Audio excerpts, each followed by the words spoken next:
All right, on to Cincinnati. You know, he's trying to do that thing. He's trying to gain control of the situation. Do you have any faith that he has? Has he gained control of the situation? Probably not. But I think it's a little eye-opening for him now, Mike. I said it all along. Look, I believe in LeBron. Jerod. I don't know where did LeBron come from. I believe in Jerod's ability to bring people together. I believe in his leadership ability. But from the beginning, this talk of collaboration and being democratic, small d, democratic with the players and letting them, giving them a voice, that's BS. It does not work. It works in the American workplace. There's no correlation in the NFL, which is brutal, as you know, Mike, brutal and nasty. And you got to just say, this is the way it goes. You got to establish boundaries. Otherwise, if you don't do it, you will be overwhelmed. You will be erased from it. I think he's starting to figure out some of the things that he called for, some of the things that he promoted in the summer will not work. So that, I don't know if he's got control of the situation, but I think he's got his eyes open to what's expected from a head coach, because ultimately, as he said, no matter what, whether it's your fault or not, it always comes back to the desk of the head coach. Yeah, so, you know, I had a simple plan for him this week. You know, first things first. Like, they just got to – it's becoming so messy that I would just come back and try and control the things that you can control and start simple, the things you should be able to do. And I said earlier this week, I had two things for him. Just start with those two things and then go from there. One is get your players to zip it. You know, put your phones away. No more of the tweeting. No more this stuff. No more chirping. No more talking about your situation. And I think he kind of already failed on that first thing. And we'll talk to Phil Perry coming up. But the guys that were down there today in Foxborough said it didn't feel right, didn't feel good. Receivers were still chirping about getting the ball. KJ Osborne basically, for all intents and purposes, reiterated his desire to be traded openly. So that doesn't feel like he got a grip on the public thing. And the other thing is an on-the-field thing, and that's stop the run. Jerod, stop the run. You were a middle linebacker by trade. You played it. You coached it. It's the one thing you absolutely know how to do. So do it. Don't let the Jets run between. So get your players to shut up for a week. Stop the run and make the opponent do something else to beat you. And just show the team, show everyone that you can at least control a few things and then work off of those. But I think he's already 0 for 1. Well, I'd say, Mike, I like your number 2 more than your number 1. Number 2, absolutely, on the field, stop the run. It's been embarrassing the last couple of weeks. Got like Jacksonville running 17 straight times on you. You couldn't do anything about it. That kind of stuff. That is within his control, and he's got to show that he's got some type of different layer than he had last month when they played the Jets and they had no answers for him. But that first thing, sign of the times, baby. I don't think anybody can get any pro athlete to stop tweeting, to stop posting. It's what they grew up with. It's their way of life. But I would do this, and he's got an easy way out. I would do for some of the guys who are annoying, I wouldn't say stay off social media. You know what I do? Make an example out of them. Make an example out of them. Like what KJ Osborne, you know, I'm not going to trade you. I'm going to cut your ass. I'm going to cut you. Like the guys who talk too much and don't produce, you know what? I may put you, Jalen Polk, I might put you on IR. Javon Baker, I'm going to put you out of the building. Like that's the kind of stuff. Just shut up. Just shut up. I don't want you're not producing. You're an irritant. And you're not good for business. So you can, maybe I can't keep you from posting, but I can keep you from showing. Yeah, so address that situation. But again, I'm not sure that he has. Real quick, you don't think he's on thin ice, do you? We talked about this last night. I do not. Nope. Yeah, so me neither. I mean, I think it's probably a little, he's getting some heat, but I do not think Robert Kraft would make that move after 1 year. I just don't think that's in the cards. But I do think things are Nor should he. Nor should he. Now, I've heard you say about organizations, like you're a joke organization, which I agree.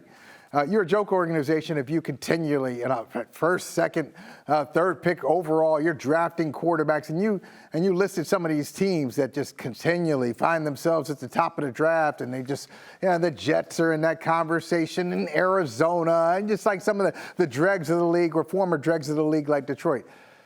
But when you go one and done with the coach, that's a clown show too. Agreed. That's a clown show. And only a couple of those guys have really deserved it. Like a Cam Cameron. Okay, what are they? Won it like the same year the Patriots were 16-0. What were they? 1-15 or something? Okay. But for the most part, 1 year is just not enough. So I think it's important not to be 1-15. Yeah, I agree. We're, of course, having this conversation tonight because of, some chatter out there, including something Greg Bedard brought up yesterday on the radio. Here that is once again. I'll tell you, it's my opinion from talking to people that I don't think Jerod Mayo is assured of a second season if this is a complete dumpster fire. Now, I don't think that's likely, but considering where we are in week 7, they are weeks away from even a bye week, trying to reset. Not that that's going to do any good with this coaching staff. Everybody's probably just going to go on vacation and then come back and play out the string. But I think it would be wise for Jerod to get on top of things if that means him going into the defense meeting room, taking over play calling, something. He needs, if this is the way the rest of the season is going to go, a lot of people are going to get fired. All right, Phil Perry, what do you think it would take for Jerod Mayo to lose his job after one season? I think it would have to be the extremist of extreme situations. It would have to be something completely unforeseen. He's not going anywhere. He's not going anywhere this year. He's not going anywhere after this year. In my opinion, they've made a real commitment to this new regime. The Crafts understood that this was going to take time to turn it around, and so they're going to give this regime the time they need to get this thing turned around. And so it doesn't mean he's going to have a job into perpetuity. And it doesn't mean that he's going to be... So you think they're all back? No matter what? I think there's a good chance that both Jerod Mayo and Eliot Wolf are back at the end of this year. Yes, an extremely good chance. I wouldn't put a percentage on it, but again, it would have to be something completely unforeseen for those guys to lose their jobs. Okay, so they're obviously in a rebuild. The Crafts knew it would take time. Did they bargain for 1-16, 2-15? What if it's that? Yeah, I don't know what the record would have to be. I think it would have to be something beyond record, though, Mike. I think even 1-16, if they. What does it look like? Can you tell me? We could play the hypothetical game thing here for a full hour if we really needed to. But if it's completely off the rails, if Greg could define dumpster fire for us. If it looks the way it looks now through the end of the year. I really don't think he's going anywhere after the year, Mike. Nope. If it looks the way it looks right now for 2 more months, nowhere. Correct. Okay. I don't think so. Listen, it looked better than where the Patriots are trending now. So I'll say that first. But didn't they go in the wrong direction in 2000? Didn't their record get worse from the last year of Pete Carroll to the first year of Bill Belichick? And there were people who thought it was a dumpster fire then. Yeah, and if Brady didn't start winning games, Bill wasn't going to make it. But when did Bill make it into? He was going to make it into, halfway through his second year.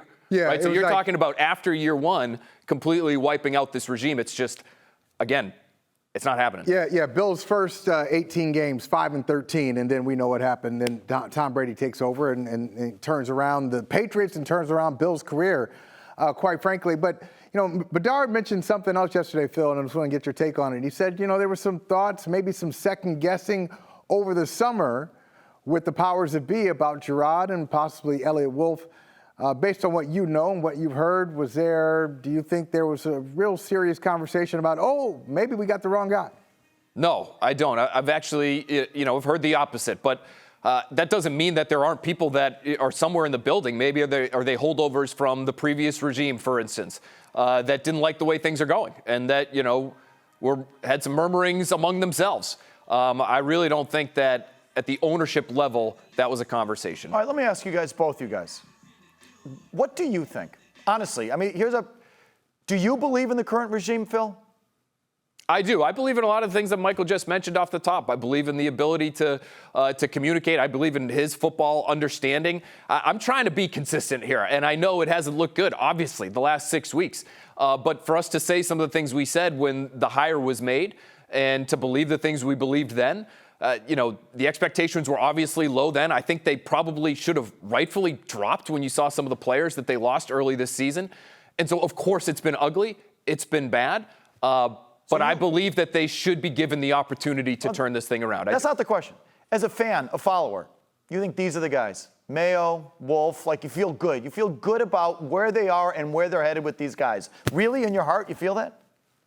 No, how could you feel good about how things are going at 1-6, Mike? What are you trying to get at? No, do you feel good? That's the most obvious answer of all time. Going no, forward, it doesn't feel good. I feel good about the guys they put in place to lead this team because I believe them. I feel good. Yeah, I feel like if they bring players in that actually can compete with the other players on the field, I think this group Could. I have no idea. I've watched one regime over the course of my time as a reporter, and for most of my time as a fan before that, growing up here in New England. So I have no idea, but I think they're capable with the right players of being able to compete. Sure. But here's the thing, and this I think is a great question, Mike, because nobody feels good about the situation, but these guys in particular. And I was thinking about this the other day. When did I know that Bill Belichick was the guy when I didn't think he was the guy when he was hired?